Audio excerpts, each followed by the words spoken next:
Hello, everyone. I appreciate you being with us today. We're going to sign some bills and some really important legislation that we've gotten through, and I congratulate and thank all those in the House and the Senate that helped move this along. But the first one is our Senate Bill 634. It deals with autism, and if I could just say this real quickly,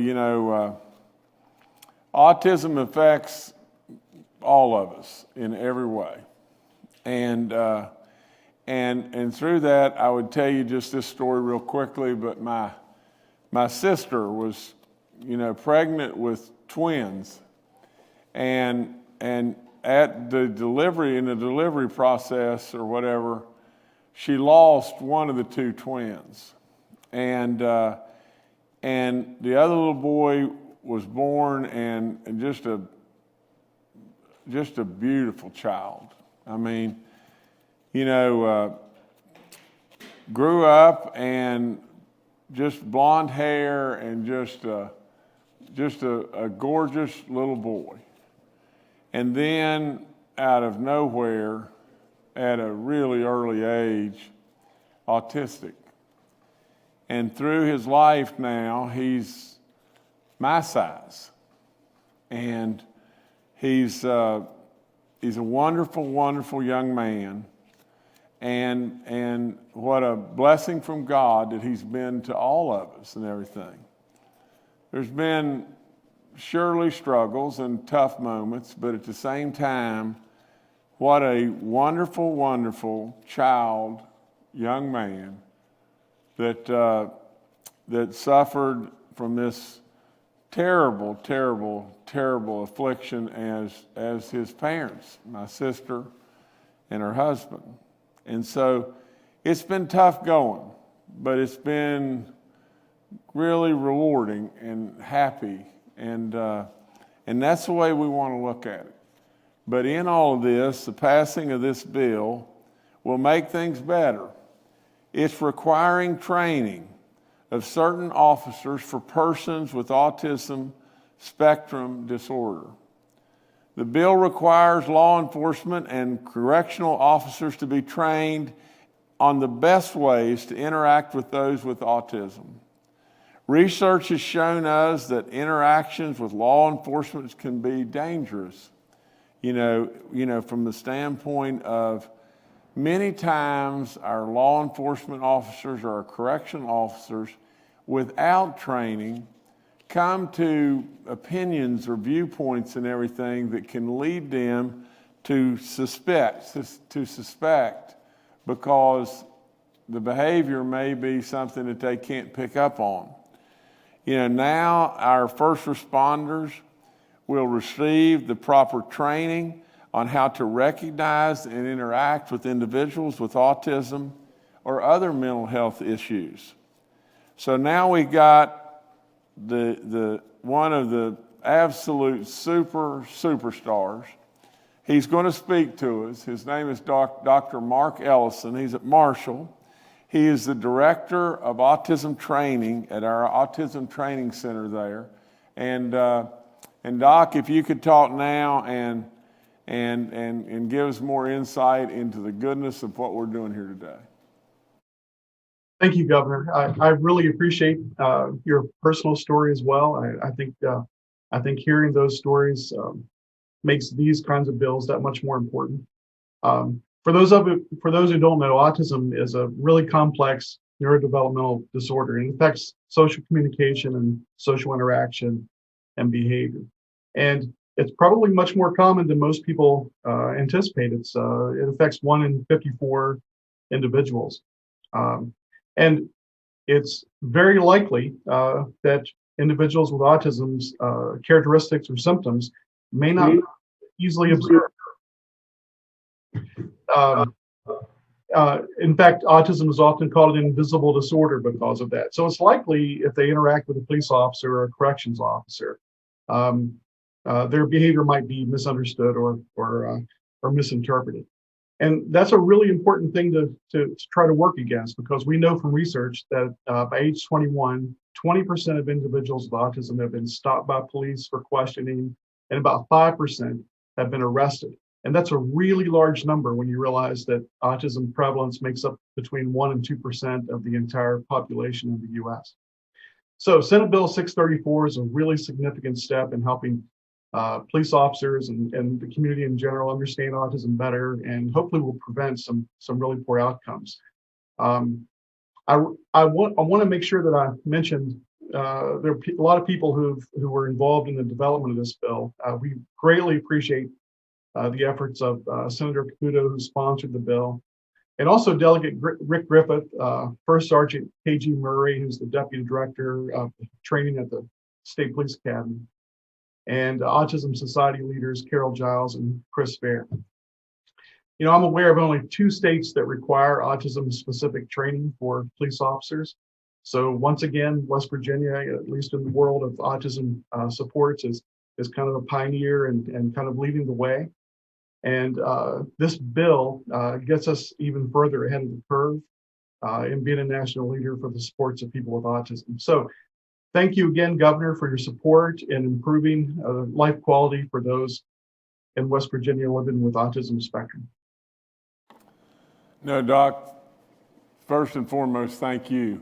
You've given so much to so many, and the awareness of this issue and everything, of how it touches so many of our lives and everything, is something that we should continue to perpetuate. But I'm going to sign it right now, and Doc, we'll send you the first pen, you know, and we'll sign. I'll send you this one right here, but again, thank you again so much. The only thing I've done now is I've signed it on the wrong line. Okay, we'll do it again. I'll do it right down here. So this one you can see, I've got a J on the Speaker of the House, and so Roger will have to fill that in, but this is the bill, and congratulations to all those that helped get Senate Bill 634 across the finish line. So thank you so much, and Doc, thank you. And I'm going to sign these other ones. I've got 4 copies, and so I'm going to send that pen to you, Doc. I'm going to surely send this other pen to Tom Caputo because the work he's done, like you say, is so good.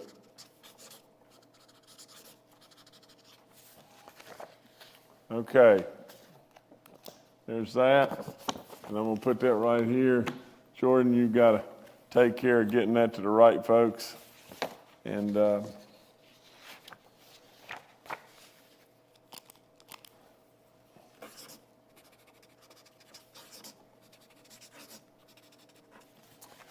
okay, we're home done. We're home free now. Thank y'all. Thank y'all so much. I appreciate you more than you'll ever know. You're doing great work. Thank you again. I'm going to sign this one real quick too, Jordan.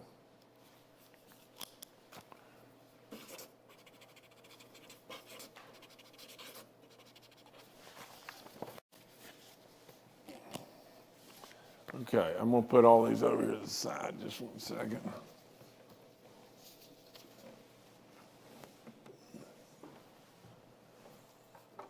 Now, Nathan, that one goes to Doc Ellison right there. And this one will go to Dr. Tom. And that just goes, okay? Okay. The next bill is Senate Bill 2263. It's an update to the regulation of the pharmacy. Benefit managers, if I can get the little binder here off. Okay. This bill will lower the prescription drug costs for individuals on commercial insurance plans. West Virginia will be the first state. I love it. I love it. Doesn't that always have a great ring to it? Will be the first state in the country to require drug discounts or rebates negotiated by insurance companies for patients to actually be passed on to patients by requiring insurance companies and benefits managers to share the savings they receive in the form of rebates from drug manufacturers. With this bill, West Virginia will lead the country in lowering prescription drug prices for many of our residents. I am honored to do my part to sign this bill that we can help thousands of West Virginians afford prescription drugs. Now, we've got a wonderful man with us, but I absolutely have to stop and thank again all those in the House, but especially those in the Senate and our Senate President, Craig Blair, who has led the way in many, many ways in enabling us to get this across the finish line. I thank Roger Hanshaw. I thank all those that have absolutely stepped up, because this truly will absolutely give the opportunity for a lot of our seniors to be able to afford drugs that they so badly need, and maybe put a few extra bucks back in their pocket. So we've got a wonderful individual with us today that's going to speak, and I think that his name is George Manahan. He's the director of the Charleston Parkinson's Support Group, and so George, if you could speak, I really appreciate it, and I'll get ready for these bills to be signed. Thank you, Governor. First of all, for signing House Bill 2263 and recognizing the huge benefits that this bill will bring to West Virginia patients. I want to also thank Delegate Pack and Delegate Rohrback for making sure HB 2263 passed with the section of the bill that provided significant savings on prescription medicines. From the perspective of the patient community, HB 2263 will have the most significant impact on our residents of any bill passed during the legislative session. HB 2263 is a first in the nation legislation that will save West Virginians with commercial health insurance.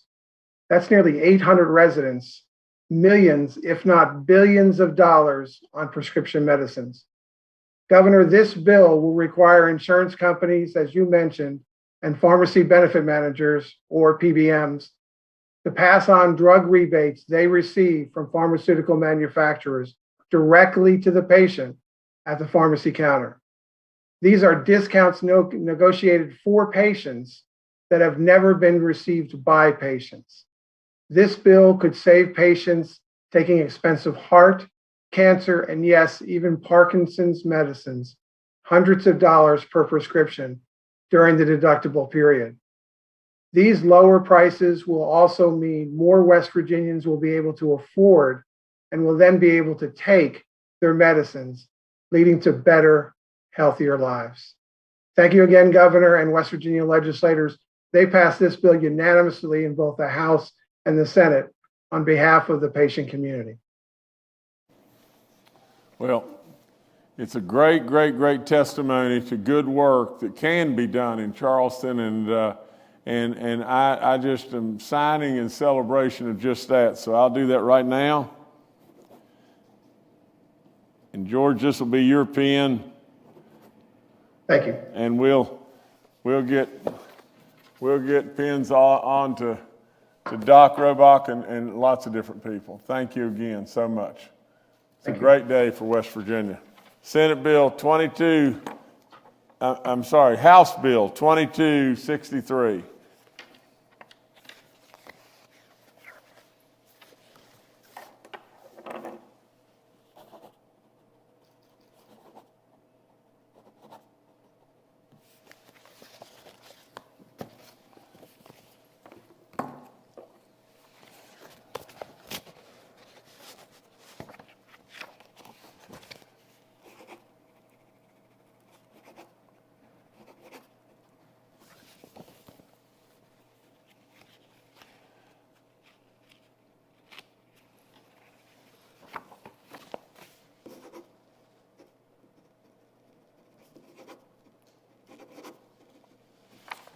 Okay, we're official, everyone. It's done. House Bill 2263. We've got a new law of the land, and we're going to help a bunch of people, to be able to afford, or like I said, to be able to put some money back in their pockets that they need, for everything from food right on down the line. So a really, really big initiative by, our House and the Senate, and I love their vote, and so I'm really proud to sign it. Thank you so much. The last one I've got today, let me kind of put these things over to the side. I'm going to need your help again, Nathan, if I could do that. Please, sir. There you go. And one more. And here you go, sir. Okay. This is Senate Bill 714. This is relating to the Physician Assistants Practice Act. This bill expands the scope of the practice for physician assistants, allowing them more freedom to work with their collaborating physician to provide care in line with their education, training, and experience, and providing that the provision of such care by the physician assistants should be fairly reimbursed by insurers and other health plans. This bill was sponsored by Dr. Tom Katubo, and who is our, who, like I said, is one of our outstanding senators. But not only that, he is a physician, and he takes care of us every day. Today we have speakers with us. We have Dean Wright, and we have Nick Vance. Dean Wright is the clinical coordinator for the Marshall University Physician Assistance Program, and Nick Vance is the advocate with the West Virginia Association of Physician Assistants, and they're going to speak to you now.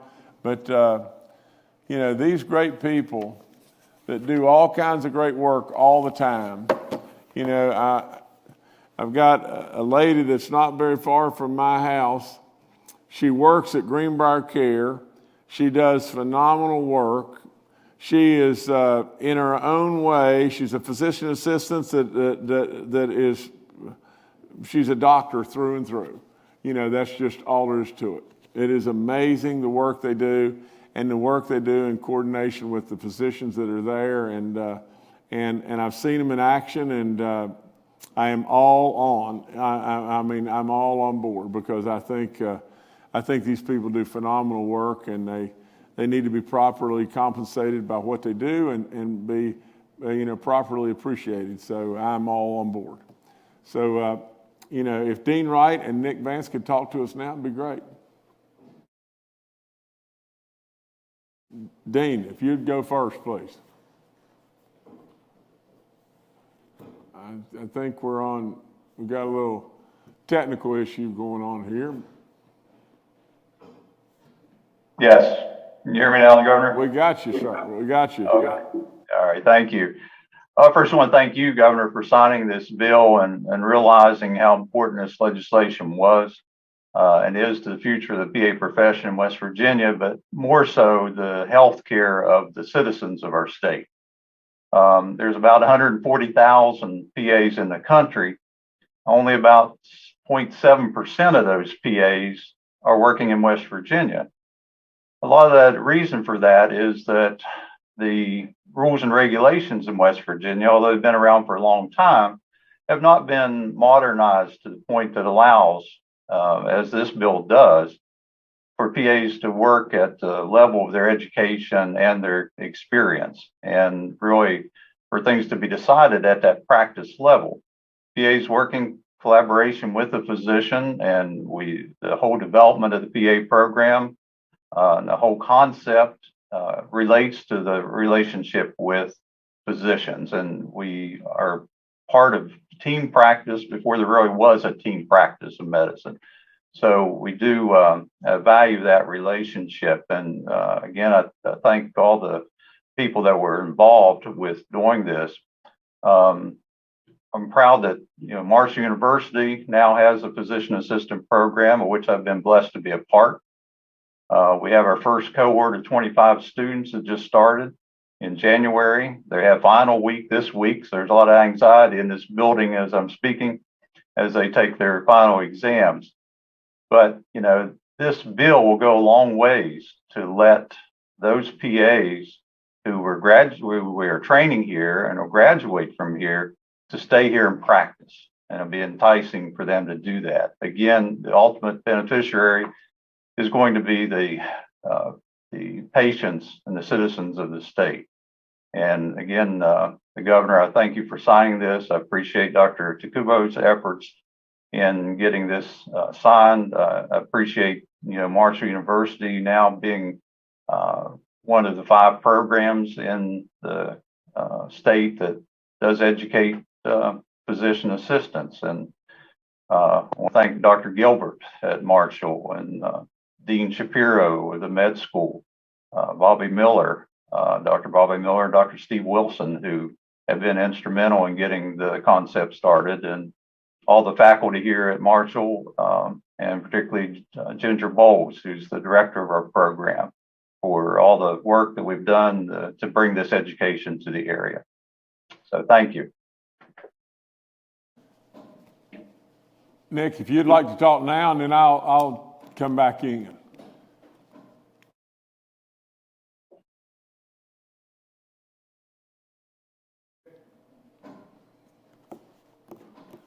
Still got a little technical issue. We're going to get there. Okay, can you hear me now? We got you. All right, thank you, Governor. Appreciate you having us.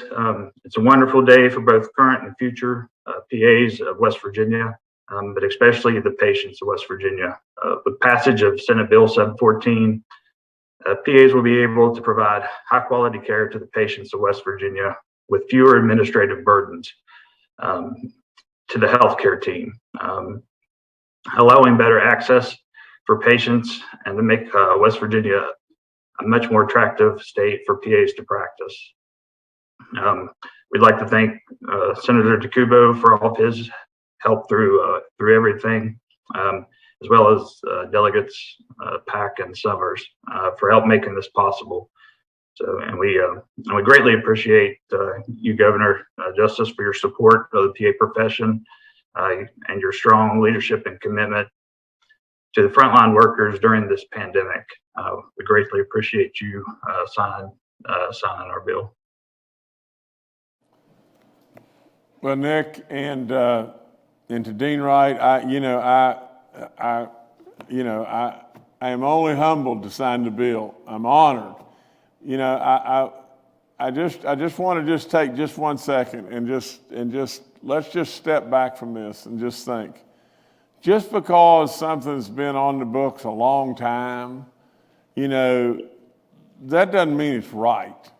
It doesn't mean that we shouldn't modernize and move forward. This program, we know without any question, absolutely all across our land, the PA program has really, the bottom line to what we're doing here, the very bottom line, is we're helping our people in this great state. That's what we did all across our country. And West Virginia was behind the time. Thank goodness we have recognized we have been behind the times. And now we're moving forward. So I salute all those that are making this possible for one thing and one thing alone, and that is the health care and the goodness for our people. At the end of the day, our people deserve care, and they deserve the best. And in this situation, this will, just like Dean Wright just said to us, which was so profound, this will incentivize those graduates and those that are here to stay here. For crying out loud, that is absolutely the underlying theme of my whole reason for being here. I want nothing but goodness for West Virginia. And Nick, thank you so much for your comments, about my feelings and my response toward all of our first responders and all the great work y'all did. I mean, this last year has been tough stuff. I mean, that's all there is to it. And it's been tough on all of us, but it was especially tough on all those first responders that stepped up in every way with all the courage in the world to take care of us, to help us get through this, to absolutely have us produce the greatest numbers on a state that was an old state with all kinds of chronic illnesses, with no ocean to protect it. Absolutely the very state that we should have absolutely produced the worst numbers, and you and all those out there made it happen to where we produced terrific numbers. So I thank all of you in every way. It's a real honor for me to sign it. So I'm going to do that right now, and here it goes.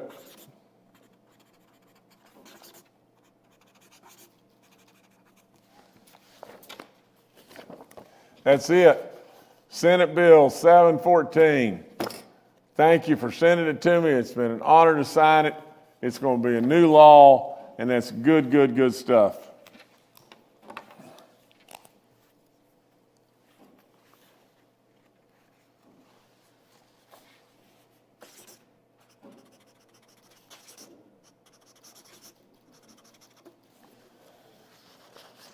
Also, Dean, thank all those down at Marshall. You know, I've got a great big soft spot in my heart.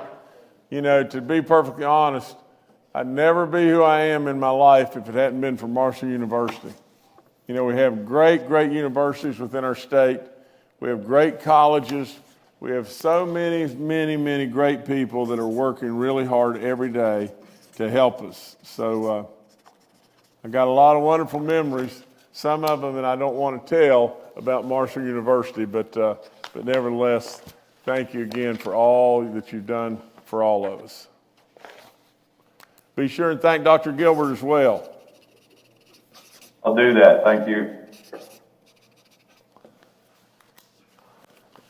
Okay, we're done. Thank each and every one of you. I really, really appreciate you. You know, let's keep doing all we can do to keep making West Virginia better and better each and every day. It's good stuff. Good stuff. All right, God bless all of you. Thank you.